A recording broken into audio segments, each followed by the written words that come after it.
भगवान शिव ने रावण का हाथ कैलाश पर्वत के नीचे क्यों दबा दिया? और रावण इतना शक्तिशाली होते हुए भी शिवलिंग को उठाकर लंका क्यों नहीं ले जा पाया? कैसे पड़ा रावणेश्वर महादेव का नाम वैद्यनाथ धाम? आइए जानते हैं इस कथा के बारे में, लेकिन इससे पहले सभी शिव भक्त एक बार जोर से बोलेंगे हर हर महादेव, हर हर महादेव।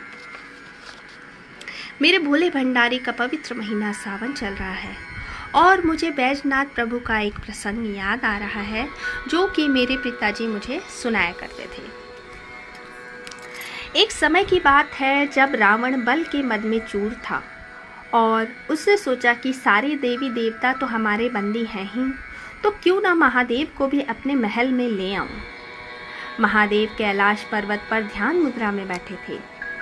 रावण को इससे अच्छा मौका न मिलता, इसलिए वह पूरे कैलाश पर्वत को ही उठाने लगा।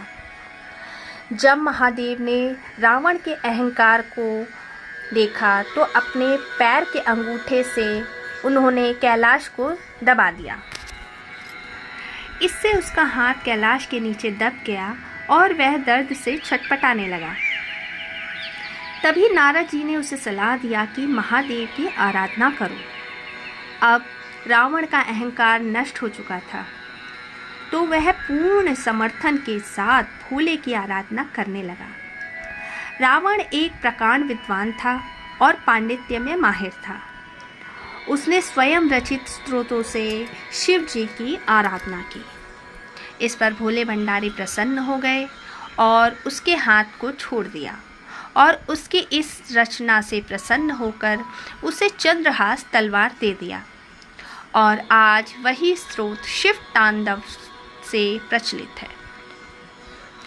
अब रावण की समझ में ये बात तो आ गई थी कि ये तो भोले हैं, इन्हें जबरन मैं लंका नहीं ले जा सकता, लेकिन ये तुरंत प्रसन्न हो जाते हैं, इसलिए वह वहीं तप करने बैठ गया।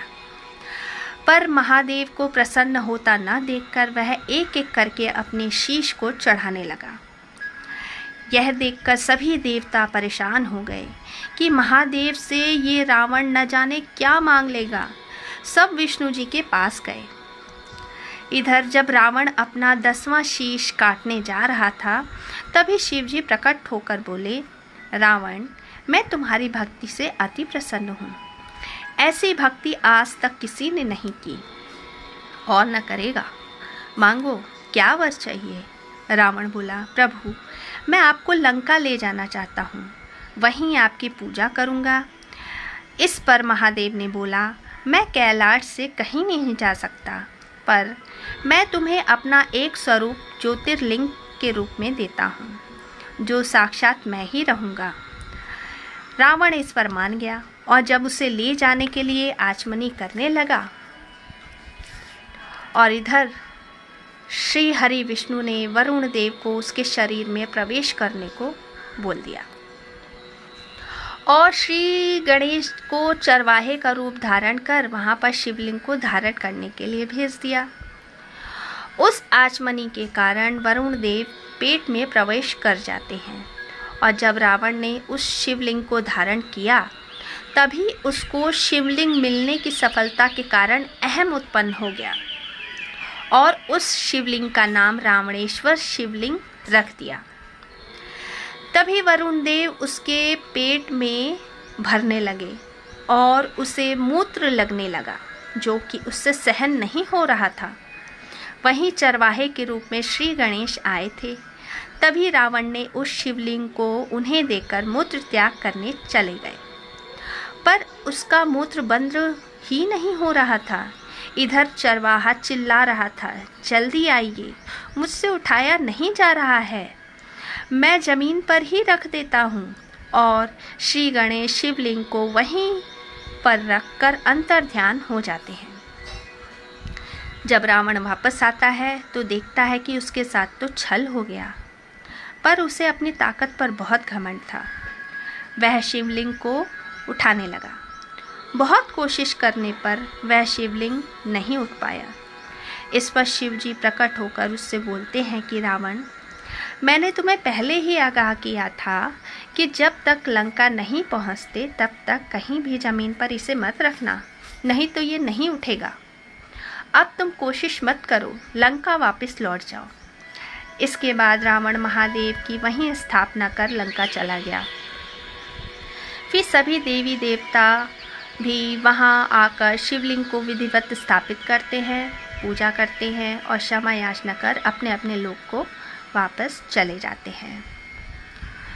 तो ये थी रावण की कठिन भक्ति और उसका फल। मुझे तो उत्सुकता सरल भक्ति की थी। मेरे पिताजी कह रहे थे, काफ़ी समय बीत जाने के बाद एक बैजू नाम का चरवाहा गाय चराने उसी जगह आता जाता था। एक दिन उसने देखा एक पत्थर जो शिवलिंग जैसा तो था, पर उसे शिवलिंग नहीं लगता था, क्योंकि रावण जब उसे जबरन उठा रहा था तो उसकी आकृति बदल गई थी। उस चरवाहे ने उस पर अपने डंडे से एक डंडा मारा। उस शिवलिंग के आकर्षण से वह रोज आता था और जाते समय उस शिवलिंग पर रोज एक डंडा मारता था, और देखते देखते यह उसका रोज का नियम हो गया था।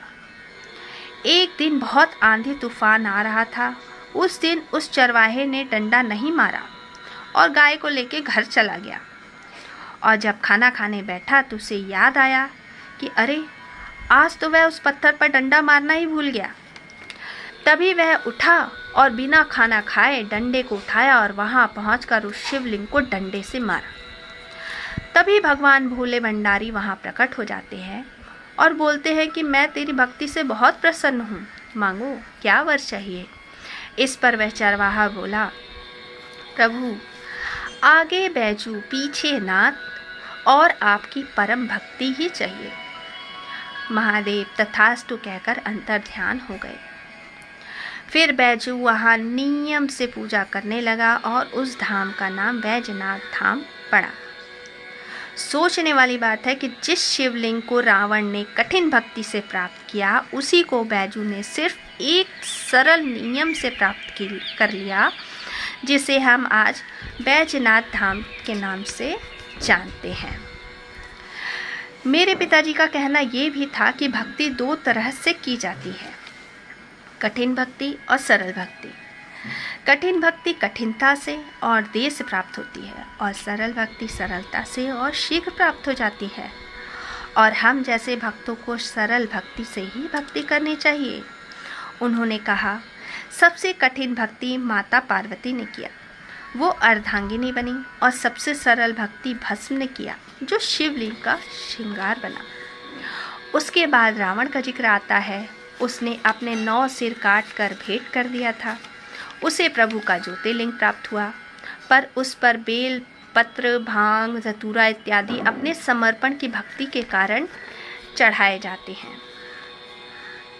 तो शिव भक्तों, आपको महादेव और चरवाहे बैजू की ये सरल भक्ति कैसी लगी?